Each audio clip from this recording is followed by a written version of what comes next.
प्राचीन समय की बात है जब सृष्टि के आदिकाल में समुद्र मंथन हुआ था। देवता और दानव मिलकर अमृत प्राप्ति के लिए क्षीर सागर मंथन कर रहे थे। लेकिन जैसे ही कालकूट विष निकला, पूरी सृष्टि कांप उठी। वह विष इतना भयंकर था कि देवता और दानव दोनों ही बेहोश होने लगे। तब सबने भगवान विष्णु को पुकारा। भगवान विष्णु ने देखा कि पूरी सृष्टि के नाश का समय आ गया है। उन्होंने कहा कि इस विष को कोई पी सकता है तो केवल भगवान शंकर, क्योंकि वे ही इसे अपने कंठ में रोक सकते हैं। लेकिन शंकर जी कैलाश पर ध्यान मग्न थे। तब भगवान विष्णु स्वयं कैलाश गए और शंकर जी को समझाया कि सृष्टि का कल्याण केवल आप ही कर सकते हैं। भगवान शंकर ने सृष्टि के कल्याण के लिए वह विष पी लिया और उसे कंठ में रोक लिया। तब सबने राहत की सांस ली। फिर एक बार की बात है जब राजा बलि ने तीनों लोकों पर विजय प्राप्त कर ली थी। सभी देवता परेशान होकर भगवान विष्णु के पास पहुंचे। भगवान ने कहा कि चिंता मत करो, मैं अब एक छोटे ब्राह्मण बालक वामन का रूप धारण करूंगा और राजा बलि के पास जाऊंगा। वामन अवतार में भगवान विष्णु ने बलि से केवल 3 पग भूमि मांगी। बलि ने बड़े गर्व से कहा कि तुम जितनी चाहो उतनी भूमि मांग लो। तब भगवान विष्णु ने अपना विराट रूप धारण किया और पहले पग से पृथ्वी, दूसरे पग से आकाश माप लिया। तीसरा पग रखने के लिए कोई जगह न बची तो बलि ने अपना सिर दे दिया। भगवान ने बलि को पाताल लोक भेज दिया और देवताओं को स्वर्ग वापस दिला दिया। एक और कथा है प्रलय की। जब एक बार ब्रह्मा जी के दिन का अंत हुआ और महाप्रलय आई, चारों तरफ केवल जल ही जल था। कोई सृष्टि नहीं थी, कोई प्राणी नहीं था। तब भगवान विष्णु क्षीर सागर में शेषनाग की शैया पर योग निद्रा में लीन हो गए। उनके नाभि कमल से ब्रह्मा जी प्रकट हुए। ब्रह्मा जी ने देखा कि चारों तरफ अंधकार है तो उन्होंने भगवान विष्णु से प्रार्थना की। भगवान विष्णु ने अपने कान से 2 केश निकाले और कहा कि एक केश से मैं एक दैत्य बनाऊंगा और दूसरे से एक देवता। ये दोनों ही मधु और कैटभ नामक दैत्य थे। उन्होंने ब्रह्मा जी पर आक्रमण कर दिया। तब ब्रह्मा जी ने भगवान विष्णु को पुकारा। भगवान ने अपनी माया से दोनों दैत्यों का वध कर दिया और ब्रह्मा जी से सृष्टि की रचना करने को कहा। फिर एक बार देवर्षि नारद मुनि भगवान विष्णु के पास गए और पूछा कि हे प्रभु, आपकी भक्ति का सबसे सरल तरीका क्या है? तब भगवान विष्णु ने कहा कि प्रिय नारद, मेरे लिए न तो पुष्प चाहिए, न फल, न जल, न ही कोई दुर्लभ वस्तु। मुझे तो केवल अपने भक्तों का सच्चा प्रेम चाहिए। जो भी मुझे एक तुलसी पत्र और अपने हृदय के शुद्ध प्रेम के साथ याद करता है, मैं उसके मन में हमेशा वास करता हूं। नारद जी ने पूछा कि प्रभु, फिर आपको कौन सी भक्ति सबसे अच्छी लगती है? तब भगवान ने कहा कि जब कोई अपने किए हुए पापों को न जानते हुए भी मुझसे क्षमा याचना करता है और सच्चे मन से मेरा नाम लेता है, तो मैं उसके सभी पाप क्षमा कर देता हूं। सबसे बड़ा पाप तो केवल अहंकार है, बाकी सब मेरी भक्ति में समर्पित हो जाते हैं। भगवान विष्णु ने कहा कि हे नारद, तुम सभी लोगों को यह बता दो कि मैं हर प्राणी के हृदय में वास करता हूं, चाहे वह सांप हो, चींटी हो, हाथी हो या मनुष्य। सबके भीतर एक विष्णु ही है। इसलिए किसी से द्वेष मत करो, किसी से घृणा मत करो। जो मुझे पत्थर की मूरत में ढूंढता है वह अधूरा है। मुझे तो हर जीव की सेवा में, हर नेक कर्म में, हर सच्ची प्रार्थना में देखो और याद रखो, मैं सदा अपने भक्तों की रक्षा करता हूं। चाहे प्रहलाद की तरह उन पर मुसीबतें आए, चाहे द्रौपदी की तरह उनका अपमान हो, चाहे गजराज की तरह वह मगरमच्छ के जबड़ों में फंसे, मैं हमेशा पहुंच जाता हूं। बस आवश्यकता है मुझे सच्चे मन से पुकारने की। तब नारद जी प्रसन्न होकर संसार को यह संदेश देने चल दिए। यही है भगवान विष्णु की अद्भुत लीला और करुणा। तब नारद मुनि के चले जाने के बाद भगवान विष्णु ने फिर से अपनी योग निद्रा में लीन होने का विचार किया। लेकिन तभी देवर्षि नारद एक बार फिर प्रकट हो गए। इस बार उनके मन में एक और जिज्ञासा थी। उन्होंने कहा, हे प्रभु, आपने कहा कि आप अपने भक्तों की रक्षा के लिए हमेशा तत्पर रहते हैं, तो फिर ऐसा क्यों है कि कभी-कभी आपके भक्तों को अत्यंत कष्ट सहने पड़ते हैं? उदाहरण के लिए राजा हरिश्चंद्र को अपना पूरा राज्य, पत्नी और पुत्र तक बेचना पड़ा। उन्हें श्मशान में रखवाली करनी पड़ी। वे आपके परम भक्त थे, फिर भी उन्हें इतना दुख क्यों हुआ? तब भगवान विष्णु मुस्कुराए और बोले, हे नारद, यह सच है कि राजा हरिश्चंद्र ने अत्यंत कष्ट सहे, लेकिन क्या तुम जानते हो कि उन कष्टों के बाद उन्हें क्या मिला? उन्हें वह पद मिला जो स्वर्ग के राजा इंद्र को भी नहीं मिला। उनका नाम अमर हो गया। मैंने उनकी परीक्षा ली थी, क्योंकि सत्य और सत्यनिष्ठा को सबसे बड़ा मानने वाले राजा हरिश्चंद्र को मैं संसार का आदर्श बनाना चाहता था। दुख केवल बाहरी है नारद, असली आनंद तो उस सत्य के पालन में है जो राजा हरिश्चंद्र ने दिखाया। और यह भी स्मरण रखो कि जब मैं किसी भक्त को कष्ट देता हूं तो उसके पिछले जन्मों के कर्मों को समाप्त करता हूं, ठीक उसी तरह जैसे सोना अग्नि में तपकर खरा होता है। इसके बाद नारद जी ने पूछा, हे प्रभु, एक और बात बताइए, आपके कितने अवतार हुए हैं और क्यों हुए हैं? तब भगवान विष्णु ने कहा, सुनो नारद, मेरे अवतार अनंत हैं, लेकिन मुख्य रूप से 10 अवतार सबसे प्रसिद्ध हैं। पहला मत्स्य अवतार, जब मैंने मीन का रूप लेकर वेदों को एक दैत्य से बचाया और मनु की नाव को प्रलय के जल में सुरक्षित रखा। दूसरा कूर्म अवतार, जब मैंने कछुए का रूप लेकर मंदराचल पर्वत को अपनी पीठ पर उठाया और समुद्र मंथन में सहायता की। तीसरा वराह अवतार, जब मैंने सुअर का रूप लेकर पृथ्वी को रसातल से बाहर निकाला और हिरण्याक्ष नामक दैत्य का वध किया। चौथा नरसिंह अवतार, जब मैंने आधा मनुष्य और आधा सिंह का रूप बनाकर हिरण्यकशिपु का वध किया और अपने भक्त प्रहलाद की रक्षा की। पांचवां वामन अवतार, जिसके बारे में तुम पहले ही सुन चुके हो। छठा परशुराम अवतार, जब मैंने क्षत्रियों के अत्याचारों को समाप्त करने के लिए एक ब्राह्मण का रूप धारण किया। सातवां श्रीराम अवतार, जब मैंने मर्यादा पुरुषोत्तम बनकर रावण का वध किया और धर्म की स्थापना की। आठवां श्री कृष्ण अवतार, जब मैंने लीला से कंस, शिशुपाल, नरकासुर और अनेकों दैत्यों का संहार किया और गीता का उपदेश दिया। नौवां बुद्ध अवतार, जब मैंने करुणा और अहिंसा का मार्ग दिखाने के लिए ज्ञान का प्रकाश फैलाया। और 10वां कल की अवतार, जो अभी आना बाकी है, जब मैं कलयुग के अंत में एक घोड़े पर सवार होकर पापियों का नाश करूंगा और सत्य युग की स्थापना करूंगा। नारद जी ने फिर पूछा, हे प्रभु, आपने श्री कृष्ण के रूप में अद्भुत लीलाएं की, जैसे गोवर्धन पर्वत को उठाना, कालिया नाग का मर्दन करना, रास लीला रचाना और महाभारत के युद्ध में अर्जुन को गीता का ज्ञान देना। क्या आप उन लीलाओं का एक छोटा सा वर्णन स्वयं करेंगे? तब भगवान विष्णु मुस्कुराए और बोले, हे नारद, श्री कृष्ण की लीलाएं इतनी गहरी हैं कि उन्हें कोई भी पूरी तरह नहीं समझ सकता।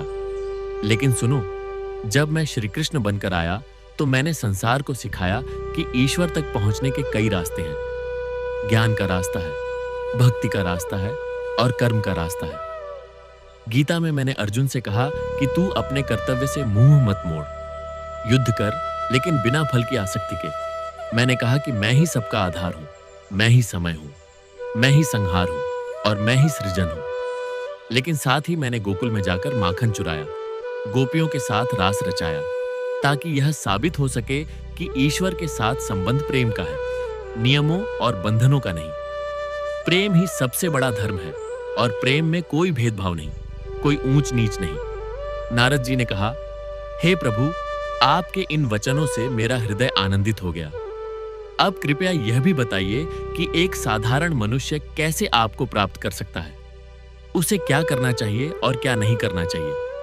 तब भगवान विष्णु ने कहा, सुनो नारद, जो व्यक्ति सुबह उठकर मेरा स्मरण करता है, जो मेरे नाम का जप करता है, जो मेरी कथा सुनता है, जो तुलसी के पौधे की पूजा करता है, जो निर्धनों की सेवा करता है, जो सत्य बोलता है, जो किसी की निंदा नहीं करता, जो दूसरों के दुख में दुखी होता है, वह मुझे प्रिय है। लेकिन इससे भी ज्यादा मुझे वह भक्त प्रिय है जो अपने कर्मों से मुझे याद रखता है, जो किसी को धोखा नहीं देता, जो किसी का अनादर नहीं करता, जो हर प्राणी में मुझे देखता है। मैं मंदिरों में नहीं, मैं तो अपने भक्तों के हृदय में रहता हूं। मेरी सबसे बड़ी पूजा है एक भूखे को अन्न देना, एक प्यासे को जल देना, एक रोगी की सेवा करना, एक निराश को आशा देना। नारद जी ने फिर पूछा, हे प्रभु, आपका धाम वैकुंठ कैसा है? आपकी पत्नी देवी लक्ष्मी कैसी है? आपका वाहन गरुड़ कैसा है? और आपका शयन स्थान क्षीर सागर क्यों है? भगवान विष्णु हंसे और बोले, हे नारद, वैकुंठ कोई भौतिक स्थान नहीं है। वैकुंठ वह अवस्था है जहां माया का कोई प्रभाव नहीं, जहां केवल आनंद है, जहां जन्म मरण का दुख नहीं।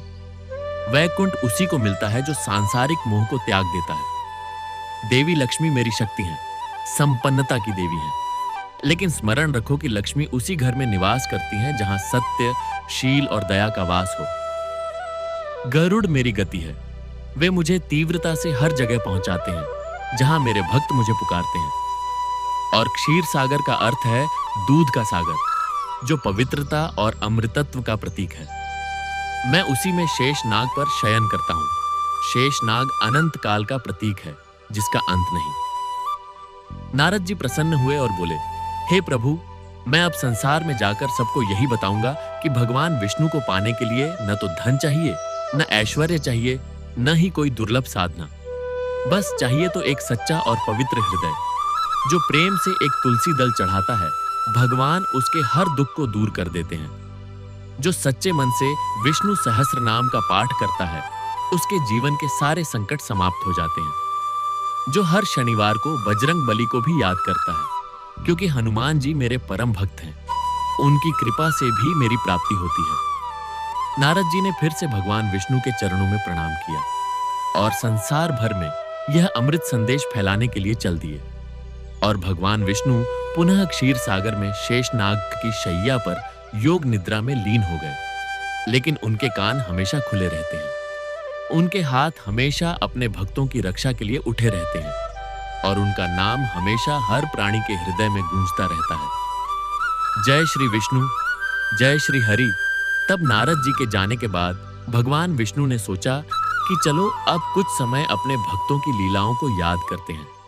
उन्होंने अपनी दिव्य दृष्टि से पृथ्वी पर नजर डाली तो देखा कि एक बहुत बड़ा भक्त है, जिसका नाम ध्रुव है। ध्रुव केवल 5 साल का बालक था, लेकिन उसकी भक्ति में अद्भुत शक्ति थी। ध्रुव अपने पिता राजा उत्तानपाद की दूसरी रानी के अपमान से दुखी होकर जंगल चला गया था। उसकी मां सुनीति ने उसे बताया कि केवल भगवान विष्णु ही तुम्हारी हर पीड़ा दूर कर सकते हैं। तब ध्रुव ने घोर तपस्या की। वह एक टांग पर खड़ा हो गया। उसने कठोर व्रत और उपवास किए। इतनी छोटी उम्र में उसकी तपस्या देखकर देवता भी डर गए कि कहीं यह स्वर्ग का राज्य न मांग ले। उन्होंने भगवान विष्णु से प्रार्थना की कि प्रभु, आप ही इस बालक को समझाइए। तब भगवान विष्णु प्रकट हुए और ध्रुव से बोले, हे वत्स, तुम क्या वरदान चाहते हो? ध्रुव ने कहा, हे प्रभु, मुझे कुछ नहीं चाहिए, केवल आपके चरणों में स्थान चाहिए। तब भगवान ने कहा कि तुम्हें ध्रुव तारा बनाकर आकाश में सदा के लिए अमर कर दिया जाएगा और तुम्हारी कीर्ति सदा बनी रहेगी। आज भी जब कोई बच्चा ठान लेता है तो हम कहते हैं, ध्रुव की तरह अडिग रहो। फिर भगवान विष्णु ने एक और भक्त को याद किया, जिसका नाम प्रहलाद था। प्रहलाद को उसके पिता हिरण्यकशिपु ने अनेक यातनाएं दी थीं। हिरण्यकशिपु ने पूछा, तेरा वह विष्णु कहां है? बता, किस खंभे में है? तब प्रहलाद ने कहा, वह हर जगह है, हर कण में, हर पत्थर में, हर खंभे में। तब हिरण्यकशिपु ने गदा उठाकर एक खंभा तोड़ा और उसी खंभे से भगवान नरसिंह के रूप में प्रकट हुए। उनका शरीर आधा सिंह और आधा मनुष्य का था। उन्होंने हिरण्यकशिपु को अपनी जांघ पर रखकर उसके नखों से चीर डाला, यह संदेश देने के लिए कि जब अत्याचार अपनी सीमा लांघ जाता है, तब मैं स्वयं उसे नष्ट करने आता हूं। और प्रहलाद बना मेरा सबसे बड़ा भक्त। अब एक और कथा है गजेंद्र मोक्ष की। गजराज नाम का एक हाथी था, जो त्रिकुट पर्वत के निकट एक सरोवर में रहता था। एक दिन वह जल पी रहा था, तभी एक मगरमच्छ ने उसका पैर पकड़ लिया। गजराज बहुत देर तक संघर्ष करता रहा, लेकिन मगरमच्छ उसे नीचे खींचता जा रहा था। उसके सारे परिवार वाले, सारे हाथी मदद को आए, लेकिन कोई मगरमच्छ से नहीं लड़ सका। तब गजराज ने अपनी सूंड उठाकर एक कमल का फूल तोड़ा और भगवान विष्णु का नाम लेकर पुकारा। उसने कहा, हे प्रभु, मैं न तो विद्वान हूं, न योगी, न ज्ञानी, न ही कोई महान प्राणी। मैं एक मूक जानवर हूं, बस आपकी शरण में हूं, मेरी रक्षा करो। तब भगवान विष्णु ने अपने सुदर्शन चक्र से मगरमच्छ का वध कर दिया और गजराज को उसके पिछले जन्म के श्राप से मुक्त कर दिया।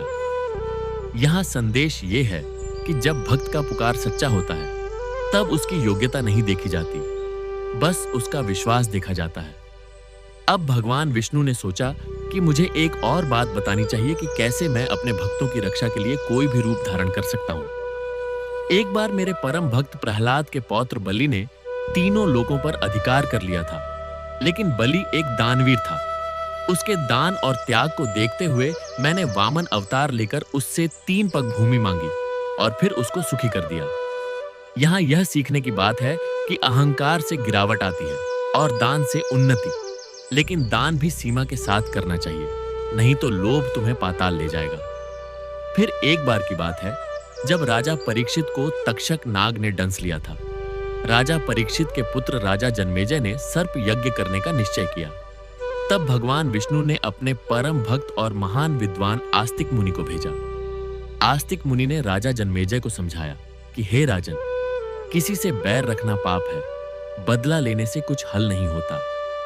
आखिरकार राजा जन्मेजय ने यज्ञ रोक दिया और सांपों को नष्ट होने से बचाया, यह सिखाने के लिए कि क्षमा सबसे बड़ा धर्म है। भगवान विष्णु ने आगे सोचा, मेरे भक्त सिर्फ मनुष्य या देवता ही नहीं बल्कि पशु पक्षी भी हैं। जैसे जामवंत जो भालू था और रामायण काल में मेरे ही अवतार भगवान राम का साथी बना। जैसे हनुमान जी जो वानर थे लेकिन उनकी भक्ति के आगे सभी देवता झुक गए। जैसे काकाभूषुंडी जो कौवा था लेकिन उसे मोक्ष की प्राप्ति हुई। इसलिए नारद, तुम यह संदेश फैला दो कि भगवान विष्णु की भक्ति में कोई जाति, कोई वर्ण, कोई उम्र, कोई रूप बाधा नहीं है। चाहे तुम चींटी हो या हाथी, चाहे तुम मनुष्य हो या देवता, बस प्रेम चाहिए, बस श्रद्धा चाहिए, बस समर्पण चाहिए। भगवान विष्णु ने अंत में यह भी कहा कि जो लोग मुझे नहीं मानते, जो मेरी निंदा करते हैं, जो मेरे भक्तों का अपमान करते हैं, उनका भला नहीं होता। लेकिन मैं स्वयं उनसे द्वेष नहीं रखता। मैं तो सबके कल्याण की कामना करता हूं, क्योंकि मैं ही सब में हूं, सब मुझ में है। इसलिए कोई मुझसे बैर करे तो भी मैं उसके लिए दया ही रखता हूं। और अंत में एक बात हमेशा याद रखना, हे नारद, मैंने जो भी कहा वह सब प्रेम के लिए कहा, क्योंकि प्रेम ही परम सत्य है, प्रेम ही परम धर्म है, प्रेम ही परम ब्रह्म है और मैं प्रेम का ही नाम हूं। जय श्री हरि।